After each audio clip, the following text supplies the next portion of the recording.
Hey, salut! Je suis en croisière, je m'en vais prendre le traversier.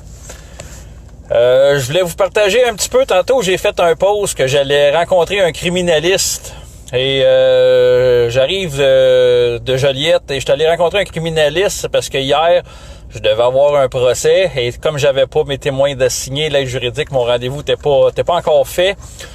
J'avais un rendez-vous aujourd'hui pour obtenir l'assignation de mes témoins et en même temps, je rencontrais un criminaliste pour valider le dossier puis tout ce qu'il en était.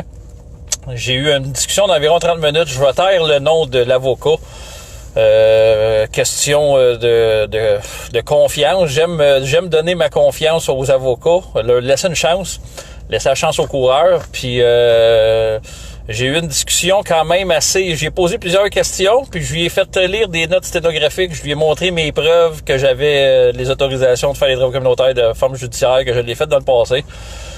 Et bref, il peut pas, c'est sûr qu'il me représentera pas parce qu'il est en conflit d'intérêts. Il aurait fallu que j'enlève un témoin, un avocat qui a commis un parjure, déclaration assermentée frauduleuse, complètement faussée. J'ai 3 témoins qui ont témoigné dans mon procès contre le barreau du Québec à l'automne dernier, pas l'automne, mais c'est au printemps, c'est-à-dire il y a 3 personnes qui ont démoli complètement la déclaration assermentée, puis lui souhaitait que je ne fasse pas venir l'avocat comme témoin, puis parler de sa déclaration assermentée, parce qu'il y avait conflit d'intérêts. Donc, à partir de là, moi, j'ai fait comprendre qu'il était pas question que je manque un seul témoin. Il était prêt à faire mon dossier, à me représenter. Ouais, il était prêt à me représenter si je refusais un témoin, puis même, en fait, si je prenais juste un témoin sur 9. Son idée pouvait sembler pas pire pour quelqu'un qui connaît pas ça, mais quelqu'un qui connaît la loi, en faisant pas venir tous mes témoins pour valider toutes les 150 heures de travaux que j'ai fait, ben si je le fais pas en preuve pendant le procès, c'est impossible d'aller en appel. Ça fait que, comme je connais le fonctionnement, c'est clair que moi, un avocat qui veut pas déposer les preuves, c'est clair, puis faire venir les témoins, c'est clair que je prends pas ça. Puis il me dit qu'il voulait pas aller affronter le système. Il voulait pas se mettre le système à dos. Il était sur le bord de sa retraite. Mais c'est un bon monsieur. Il était très très gentil. Il m'a donné des bons cues. Puis je lui ai même fait lire je vais vous le lire, parce que là, je suis dans l'auto, je suis dans le traversier à Sorel. Puis j'ai sorti une partie du jugement que voici. Jugement, puis je lui ai fait lire ça ici, qui dit, ça c'est le juge Michel Bellumeur m'avait dit, mais de toute façon, vous avez soulevé un doute dans mon esprit, faisant en sorte que la couronne ne s'est pas déchargée de son fardeau. N'ayant pas sur le deuxième chef, le premier va s'en suivre. Puisque je vous trouve pas coupable du deuxième, je peux pas vous trouver coupable de pas avoir gardé la paix ou une bonne conduite, c'est-à-dire que c'est non. Je vais suspendre le chef numéro 1, puis je vais vous écouter sur le chef numéro 2. Puis, je lui ai fait lire une autre partie aussi concernant que c'était la greffière qui avait induit le juge en erreur. Bref, si que la couronne ne se décharge pas de son fardeau, je lui ai posé la question, je dis comment ça se fait qu'au final, le juge s'est révisé dans sa décision. Il venait de confirmer que la couronne s'était pas déchargé de son fardeau de la preuve. Et finalement, on me reconnaît coupable à la fin du jugement. Pourquoi qu'il a inversé ça? Là, le juge, l'avocat comprenait pas. Il dit, pourquoi t'as pas été en appel? Ben, je dis, même avec une preuve en appel, ils reconnaissent pas. Voilà la raison pourquoi j'ai besoin de tous mes témoins, parce que j'ai la preuve. Quand il y a des gens qui viennent voir les procès que je fais, je dépose les preuves, je fournis les preuves et tous les jugements sont le contraire de la preuve. Je suis en train de démontrer que le système de justice au Québec, c'est de la pourriture. Il y a plein de personnes qui m'amènent des dossiers qui ont la preuve et les jugements sont faussés. Pourquoi? Pour scraper l'être humain.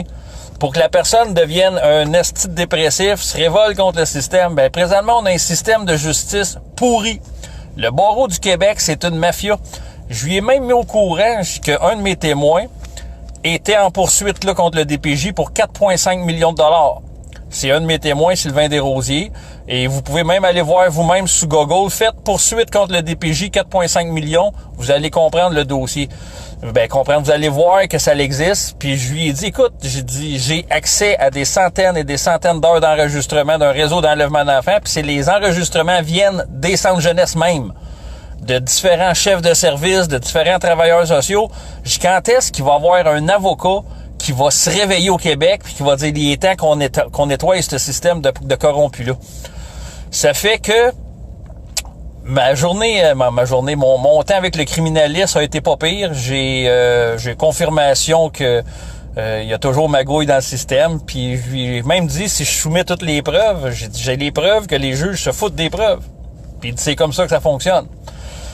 Ça fait que le 3 janvier, au Palais de justice de Joliette, je vous invite tous, il va y avoir un beau procès. Puis ceux qui veulent voir réellement ce qui se passe devant les tribunaux, 3 janvier, Palais de justice de Joliette, 9h30, je vais avoir mes 9 témoins d'assignés, dont le juge Michel Bellumeur. Parce qu'il ne pourra pas se rétracter qu'à la fin de ce jugement-là, moi, la couronne suggérait 5 jours de prison. Puis moi, je suggérais des travaux communautaires de forme judiciaire et le juge l'a autorisé. Donc, il peut pas se rétracter, il peut pas faire un désaveu sur les notes sténographiques que j'ai là. Et eux veulent le refuser. En tout cas, j'attends les réponses qu'ils vont me donner. Puis pour assigner mes témoins. Mais ce témoin-là, un juge, à être assigné à témoigner dans un procès, moi je vais le faire. Eux autres, ils disent qu'un juge ne peut pas être assigné à témoigner, mais moi, avec les preuves que j'ai là, il est temps en tabarnak qu'il y ait un juge qui allume puis qui mette ses culottes. Parce que j'enquête sur le barreau du Québec, j'enquête sur certains corps policiers, puis la corruption, il est temps que ça arrête. L'UPAC, la police peut pas enquêter sa police, puis le barreau du Québec peut pas enquêter sur le barreau du Québec. Notre organisme est impartial pour lequel je travaille, puis si les gens ont raison, ils ont raison, puis si c'est la police ou le système de justice qui a raison, ils ont raison. Mais d'un dossier que j'ai, c'est qu'ils ont tort. Et c'est pas parce que c'est moi qui dis qu'ils ont tort, c'est parce que la preuve, elle l'est. Donc, sur ce, je vous laisse. Je vous souhaite une bonne après-midi. Moi, je finis ma petite traverse, ma petite croisière. Comme vous pouvez le voir, je suis sur le bord d'arriver. Ça fait que je vais lâcher les ondes pour reprendre la route sécuritairement. Que bonne journée à tous, puis je vais vous donner des nouvelles sous peu.